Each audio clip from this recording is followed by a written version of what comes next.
Bonjour à tous, alors aujourd'hui on va comprendre qu'est-ce que c'est un automaintien et à quoi est-ce que cela sert. Déjà la base, l'automaintien, on parle d'un relais. Un relais c'est une bobine.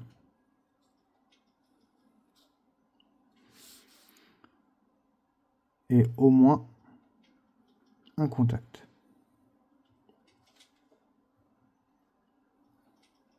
On va prendre le relais le plus commun, le relais à 5 plots qu'on retrouve énormément en automobile et industriel. Donc le repère 85, 86 alimentation, le commun c'est le 30, le NC c'est le 87A et le NO le 87. Ça normalement au bout d'un petit peu de pratique vous connaissez ça par cœur. Et ça c'est universel, hein. C'est pas que chez nous. Que le relais, que la machine elle vienne de France, des États-Unis, d'où vous voulez, c'est pareil. Pour ce type là. Donc comment ça fonctionne un relais? Premièrement, on alimente. On lui met par exemple une masse. Ici un interrupteur. Qui vient d'un plus. Où qu'on veut. Donc là, sur le 30, on va faire arriver le plus. Donc, la lime, elle est... On est d'accord, elle est protégée. On va pas en parler, mais bon, elle est protégée, ok. Il y a un fusible qui fait 15 ampères, on va dire. Allez. Donc, on va arriver sur 87. Par exemple, une lampe. Pour être un moteur, ce que vous voulez. Alors, le relais, ça marche comment? Là, on est sur un bouton on-off. Ça veut dire que si j'appuie dessus, il se ferme tout bêtement. J'appuie dessus, la bobine est alimentée, elle crée un champ magnétique qui transforme un noyau ferreux en aimant. Cet aimant va attirer cette plaque-là et va fermer ce contact et ouvrir celui-là. Donc, le relais très important, entre là et là, il n'y a aucun contact galvanique, il n'y a rien du tout. Il ne se touche pas.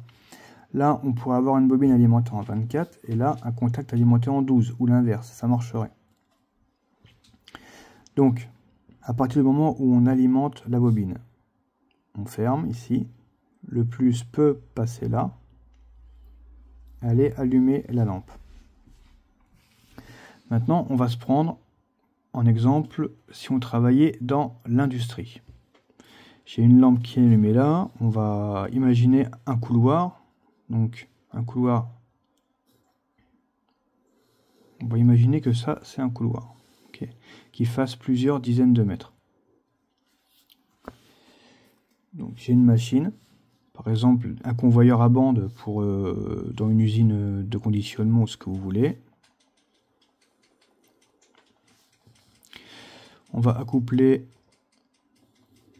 un moteur électrique à cette lampe, peut-être pour le convoyeur à bande. Donc j'appuie, le rouleau tourne. Okay. Donc ici on peut avoir plusieurs dizaines de mètres. Donc l'opérateur qui est là, il a le bouton on ici. Ok. L'opérateur il appuie dessus, il se met en route. Le problème c'est que ici il faut une deuxième personne pour dire s'il y a un problème ou si les cartons d'emballage sont pleins, il faut arrêter le convoyeur. Aujourd'hui ça marche en automatique, mais avant non. Donc il faut que l'opérateur qui est ici prévienne celui qui est là pour dire lâche le bouton, on est plein. Donc ça prend un laps de temps, ça veut dire que lui doit s'y prendre à l'avance pour le prévenir. Si jamais il est un peu en retard, ça fout une zizanie. Donc qu'est-ce qu'on s'est dit? Ce serait bien si lui pouvait mettre en route et lui éteindre. Donc on a réfléchi à quoi? On aurait pu dire un télérupteur, mais dans l'industrie pour de la puissance, c'est pas terrible. Donc on s'est dit là on va mettre un bouton poussoir. Ok. Un bouton poussoir. Ça veut dire que si j'appuie, je le relâche, il se réouvre. Jusque là tout le monde est d'accord. Donc là à ce moment-là je prendrai un contact avec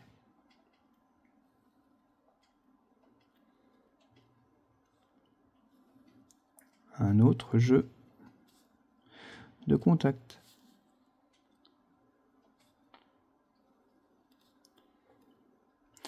Alors pourquoi prendre un nouveau jeu de contact et ne pas récupérer cette info-là? Je vous rappelle qu'un relais, il peut avoir des tensions différentes de la bobine au contact. Ce qui veut dire que peut-être que la tension, le régime de la tension ici ne sera pas compatible avec celui-là. Donc même si là on est identique, on part sur le principe qu'on prend un contact différent. Je prélève le plus là.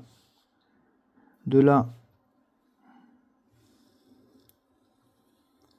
on vient réalimenter la bobine. Le relais ferme le contact et le plus vient réalimenter le relais. Donc là, si on lâche celui-ci, il se réouvre, le contact reste fermé. On est bien sur un automaintien. Et après, on pourra se dire, mais comment je l'éteins, la bande? Eh bien, c'est tout simple. Ici, on va lui inclure un contact normalement fermé.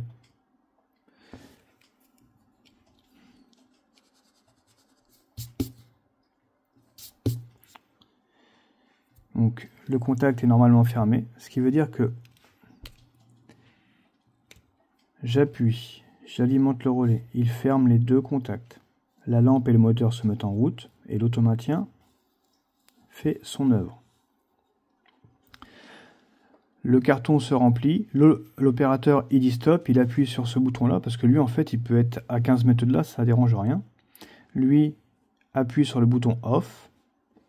Le contact s'ouvre, il n'y a plus aucun positif qui arrive à la borne du relais. Tout se coupe, tout revient à la normale, tout s'éteint. Donc là, on a bien un automaintien avec un bouton qu'on pourra appeler on et un bouton qu'on pourra appeler off.